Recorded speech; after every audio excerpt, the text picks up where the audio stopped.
right? This movie, it takes a minute or two to get there, but once it kicks in at about the halfway point, like it really, I thought it was just fucking solid. Yeah. And I got a weird thing about movies about characters who sort of know that they're goners and how they behave in the last hour or two of their life. This one I thought did that pretty well. And the other thing is, as soon as it was over, I did the same thing where I got on Wikipedia because I was convinced that what I was seeing was an extremely rewritten view of what had actually happened. Nope. And was kind of shocked to discover that the opposite was the case, that this movie is more or less somewhat factually accurate. They use a lot of those same locations. Yeah. The only thing actually held off the Nazis for what, like 6 hours? 6 hours. Yeah. Hours. The only thing that no primarily isn't accurate about this is the relationships. Yeah. Which is Lars did have a girlfriend who did end up getting murdered. We don't know about Jacob, but besides that, I thought it was Jan. I thought it was Jan and Jacob. Jan. Yeah. Sorry, yeah. Almost everyone or almost everything else in this movie is in some way factually based. I wanted to bring up one thing, which is a throwback to the last movie, which is Heydrich says in the last movie, politics is a nasty game. I think soldiering requires the discipline to do the unthinkable, and politics requires the skill to get someone else to do the unthinkable for you. And that's what this movie is about. Right. Yeah. This is about the people who are actually standing on the lines of that, doing the unthinkable. Well, yeah. Well, you think about the Czech government in exile in London, giving a very simple order. In fact, they even kind of undersupplied these guys. Just go there and kill Heydrich. Here's some guns. Most will make it, most won't. Yeah. And do what you got to do. It's almost like a fool's errand, and they know it. That's the first half of the film. Is that in fact, the first half of the film is them trying to get those orders validated again because they're just so outrageous. Mm-hmm. One of the things I liked a lot about it was that both of them looked continuously scared. Yes. Like from the moment their feet hit the ground. It's like, how many movies have you seen where both of the main characters have panic attacks that the other character has to talk them down from? Right. Yeah. Right. But just them, when they get to the house where they eventually end up staying and they form the relationships with the women and stuff, it's like there's so many people coming in and out of that house that they can never really relax, because the more people that are coming in and out of that house, the more chance there is that somebody's going to either inadvertently or intentionally say something to someone that they shouldn't say. Yeah. Well, mind you, every non-German, every non-Nazi in this film is terrified the entire movie. Yeah, even these guys are just like they walk scared. Everybody's walking scared in this thing. Yeah. Well, that scene is incredible, where he's like, "You're wearing lipstick, and that lipstick is going to draw attention to you, and see that attention is going to draw attention to us, and that attention is going to get us killed." Yeah, that's right. You know why she did it.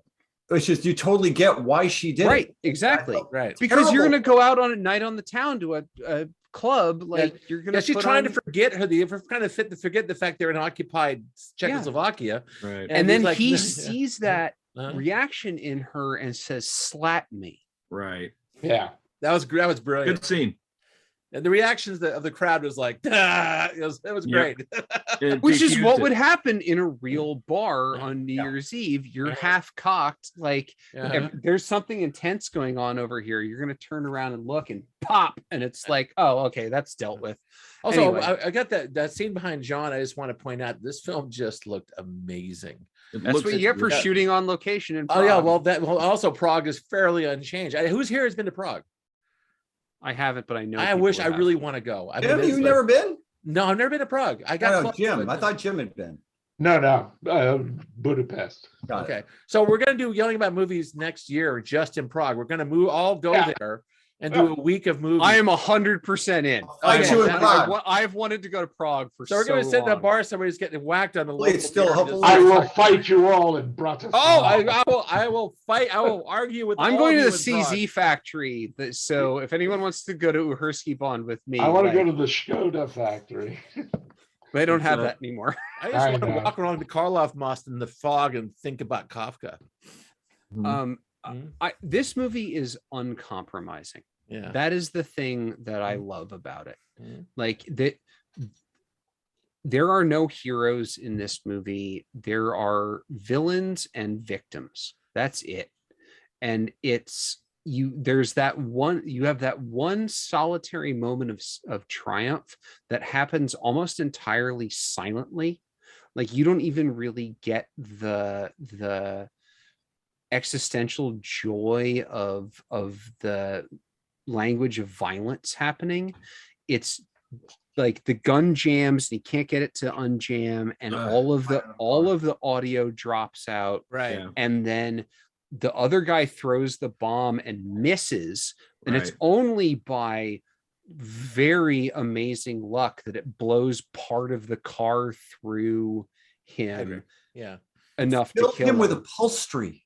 Yeah, apparently he died with he died by floorboard, basically. This upholstery right here. Yeah, this whole. Also, a piece of the seat went through his body. No, a piece of the floorboard went through him. Yeah. It was all shrapnel and upholstery. Yeah, they picked out of him. Well, you put that bomb underneath the car, you're gonna get compression, right? So boom, yeah. But it's good stuff. I tell you, I think I mentioned, Sean Ellis, the guy that made a movie I uncategorically love called Cashback. Oh, which is sort of like, it's sort of, if you've got the American Clerks, they're in a 7-Eleven. Cashback is a bunch of kids that work in a supermarket in London, and just the shit that goes on after hours. And I knew that this was a guy who had talent, and he doesn't work very much. He's only made like 2 or 3 other movies since that, including this one. But I'm glad, this was solid. Yeah. Although really well done, I think in terms of Hollywood and the Hollywood situation, this film got sunk by the name. I think that it would have been much more popular if they named it anything else. Anything else sounds like sci-fi. Or if they named it Operation Anthropoid. Yeah, that would have helped. Would have helped. Yeah, or the day they killed Heydrich. Okay, anything. I like the guy, and I saw the title. I'm like, what? Zombie Nazis? Titles. That's the thing. Titles mean something. And there is a movie called The Assassination of Reinhard Heydrich that came out shortly before this, so that kind of fucked them up too. But by trauma, it should have been no. It's Lloyd Kaufman. It's a legitimate version of this story. It just was made entirely in England for some reason. When did this come out? 2017? 2016. 16. Pretty recent film. Yeah. I mean, Sean Ellis won the best short Oscar in 2006 for the short film version of Cashback. Correct. Wow. Actually. Yeah, before he so I assume that's his first feature. Meteoric career, man. Yeah. Is it Brit or an American? Brit, yeah. But my argument is that this film should have been much bigger than it was, because I think it's just it was so well put together, and it had really good stars in it. It had Jamie Dornan, who's the world's most handsome man. Well, but Jamie Dornan in 2016 wasn't a thing yet, right? Well, he was on his way up. The girly, the softcore porno thingy that he made, that's the thing that really broke him, right? Yeah, I think so, but I'm not sure. Either way, he was on his way up. But the thing that sunk this movie, I think, was the critical reception, which does involve the ending. This was very poorly received by critics because 66% it came out in the summer, not that bad. And people expected a summer blockbuster action movie out of this, and what they got instead was a long-term meditation on violence and revenge. It's fucking downer. And again, an uncompromising look at what it means to be in something like this, which is, you might achieve your goal in the long run, but look at what the fuck happens to you. You end up here. Like, Yeah. at best, you end up here. Otherwise, you get your hand broken and shot full of drugs and brandy poured down your throat, and they show your mother's head in a bucket. Like, did that kid live? You think? No, they killed him. No. And they killed him and his father and his girlfriend's mother and his girlfriend's brother wiped the whole family on the out. same Nazis day. were not And they fucking stepped around. on his violin. Oh, okay. Broke it. And they stepped Yeah. on his. No, they never ever, like, when they talk about, like, you have amnesty if you tell us where these guys are. They always killed them, right? No, Kruta, the guy who turned them in, The redhead? absolutely got amnesty. No shit. He got released. He got let off into his life. In 1947, a bunch of Czech people found him and fucking tried him and hung him for treason. I I did read that. Because the last we see of him, he's shouting down the trapdoor in the church at the guy, saying, "You're going to be treated okay if you surrender now." And he shoots back and he And he yells. And he yells, "We're Czech, we never surrender," which apparently is legitimately what he said. Oh wow. Well, I mean, they knew at that point. Yeah. Right. I'm surprised I'd never heard of this film. I liked all the foo with the potato mashers, the hand grenades that, like, Oh yeah, throw them back. they would just casually throw them back. Well, Yeah. potato mashers. You had time because the fuses on those were bullshit. No, Like, they were also made for outdoor use. They weren't used for indoors. You had plenty of time. You hit the wall, boom, you throw it back in there. You Right. had 10 seconds left before they went off, Wow. And Plus, these guys also had nothing to lose, so it was Yeah. like picking one up and throwing it back was the logical thing at that point. yeah. There was Also- the bit at the end where like one by one they all took Yeah. themselves out. It's been making me nuts. Scott, I'm gonna need your help on this one Go because ahead. you're there was a movie that came out in about 73 or 4 about two brothers, and it's the same thing. At the very end, the Nazis are about to come in and they're both embracing, and they're basically going to take the other guy out at the same time rather than Sounds be really captured. familiar, but I don't know if I could. Yeah, Is it it's- American or is it like Italian? No, I think again it was a Z channel watching about. Oh, I don't know, man. That 74. sounds really familiar, but I don't know if I could. I've been trying since I saw this movie to figure like where What did it I was. see this Well, also, before? mind you, But the very same end thing was like you got a bunch of characters and they all know they're goners right. and how they behaved in the last hour, half hour, whatever of their life. Like that's always a thing that I fascinated by in movies. Mhm. And I thought this did a really good job. It does Yeah, it really it- well. Although interesting it's choice the of- anti-Butch Cassidy. Yeah, Like they're not gonna bust through that door and try No. to take everyone out and run away. Yeah. It's like, well, we're fucked. We're So fucked. We're gonna take as many of them out as when they come in that door as we can. And But boy, this do Oh, they. man, last the body bullet, count. Their this body last count was bullet is impressive. for me. Yeah, right. Everyone said last got bullet. dozens of guys. He said it. Yeah. But They killed their body 14, count was they impressive. killed They knocked 14 down. people and injured 21 more. Yeah, I said they knocked down. Wait, more say again? Nazis. They How many they killed killed? They killed 14 and injured 21 more. I would have thought it would be more kills, but yeah, sure. Well, Or, no, you know, they like because they aimed for the six guys? legs. They aimed for the legs because if you Yeah. shoot someone in the leg, 2 people have to carry them That's out. right. That's Right. that's good tactics. Uh, But yeah, their body count was impressive in terms of like this. Well, then again, they were in a fortified position and they had the high ground. Yeah. So- Yeah. Also, they didn't have Sten guns in that. It was literally just pistols. Right. Like that's a thing that the movie contrived. It's like, oh, they got machine guns. It's like, no, they actually just had 1903 Colts. So a bunch of Shit. people and just fucking Also, that makes the body count even more impressive that they took out that many people with. Also, the pistols. end all was always interesting because as soon as the Germans brought the machine gun in, it Yeah. was Oh, like the MG40. the whatever. MG40. And MJ40 came in. It was like they had to leave that scene because that thing would chew up everything. That was yeah. Yeah. By the way, Yeah. so one of the things that they did in this movie that I thought was really cool is there's that scene of the MG42 shooting down into the window, The little casement window and the The basement. basement window. and all of the SS guys are like, Jesus fucking Christ. I didn't believe that was that one. They See all the just, like- officers going like that. yeah. But it just chews up all of the masonry around that Mhm. Yeah. window. Oh yeah. That's real and it's still there. Oh If really? you go to that church, You're in right. I looked Prague- that up. It is. Yeah. If you go to that absolutely church in true. Prague, you can see it, and it's they kept it the way it was. like Yeah. that. Yeah, The it's audio so is weird great. because when I originally Yes, it saw was. the church, I saw that the church was an Orthodox church, not a Catholic one, as I would have imagined. And the kid crosses himself from right to left like the Orthodox do. And so I looked it up later, and it's supposedly the church was founded by Saint Cyril and Methodius, who are the guys who invented Cyrillic, basically. And Wow. the bishop and the priest who were in charge of the church have both been canonized in Eastern Orthodox because of their refusal to give in to the Nazis. They were killed. They were taken out to a firing range and shot to death by the SS because of this. Right. Like no one gets out of this in any way well. Like I mean, part of me is like, Heydrich had what looked to have been a pretty messy, drawn out hospital death, and for that I'm I guess grateful. I wish it was worse. I wish it had taken 10 or 12 days longer. No, I would have liked to have been eaten by some kind of animal, but no, I mean, well, the end.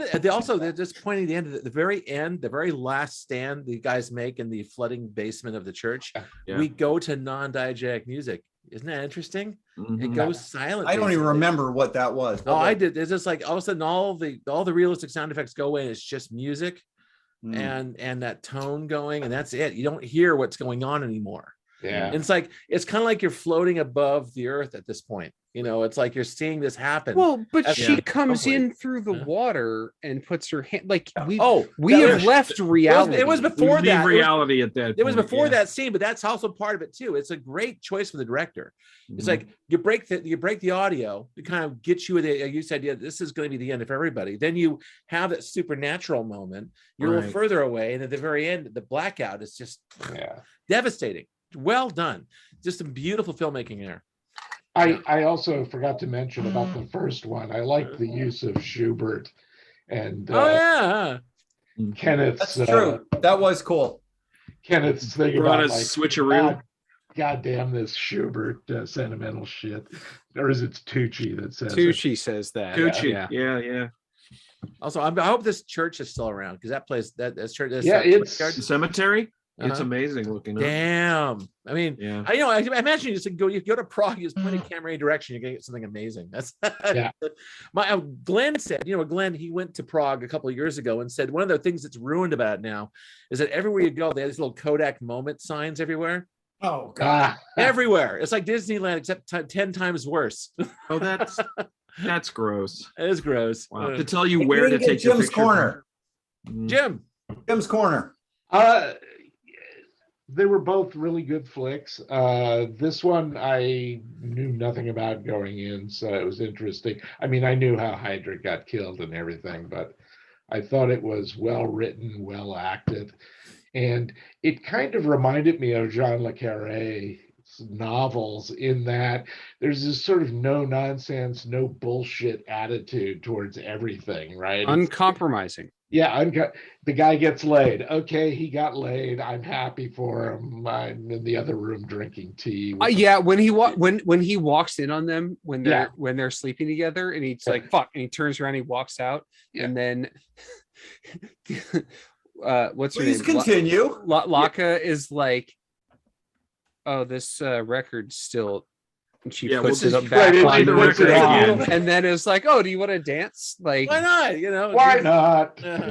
Let them have their time." Yeah. I also like the fact that there are hardly any Nazis in a movie about a German occupied Prague. But they're always there. They're on the periphery. They're on the periphery, but they're not the focus of the film at all. No. It's like Rosencrantz and Guildenstern are dead. They're pretty much, yeah. They're pretty much on the outskirts. Yeah, the film would have been really doctrinaire if it was simply like between this and scenes of Heydrich going, "We must kill more Czechs" or whatever. No, more Czechs. Right? Exactly. No, that was really. It would have been like a 60s era World War II movie, which is kind of dull in that respect. Where Eagles Dare, or or The Longest Day, or Patton, or I mentioned this movie takes it's like an hour, I think, before the Heydrich assassination attempt, but it wasn't like the first hour wasted my time. No. Right. Like it didn't. There weren't a lot of weird tangents, no unnecessary subplots. It was just winding up what was going to happen, and then as soon as the assassination attempt happened, it felt like everything was moving really, really quickly. Yeah. But I never felt like this movie wasted my time. No. Yeah. And I just want to go back again and say Jamie Dornan and Cillian Murphy are so fucking good in this movie. Yeah. Like both of them are just incredible. And it just bothers me that neither of them are as big as they should be. Jamie Dornan, Dornan's getting big. Well, now with Belfast, yes. Yeah. Well, no. Gloom Girl and I just binged something on Netflix or Amazon called The Tourist with Dornan. Yeah. So 6 or 7, like we got through the whole thing in like a day and a half, and he's quite good in it. So I originally was like, I can't take this guy seriously. No, I mean he's between this, but dude, he's the 50 Belfast. Shades of He's Grey really guy. good in You know that, Belfast. right? What? He's the 50 Shades of Grey guy. That's what I mean. I couldn't take him. Oh, I didn't make that connection. John, your reaction's The perfect. lady You're like, porn movie. The lady. wait, porn hold movie. on. I gotta do John's reaction. Oh, really? That's. Well, I haven't seen it, but I've Same seen way, it. it's the same way everyone feels about you people praising Pattinson as Batman. You people. Really? You people. Sure. You people. He's in the movie that gives lady bonus. We may belong to the same species, but not the same race. Right. Exactly. Yeah. Hold on. Yeah, All right. no, Anyway, I can't write him off. I will allow him 50 Shades of Grey because everything I've seen him in, other than that, has been pretty freaking good. It's just a movie. It's a job. I mean, also, Cillian Murphy's in Peaky Blinders and is so good. he's good in that. God, He also damn it. he did Scarecrow in the Batman movies, and he wasn't bad for that. Yeah.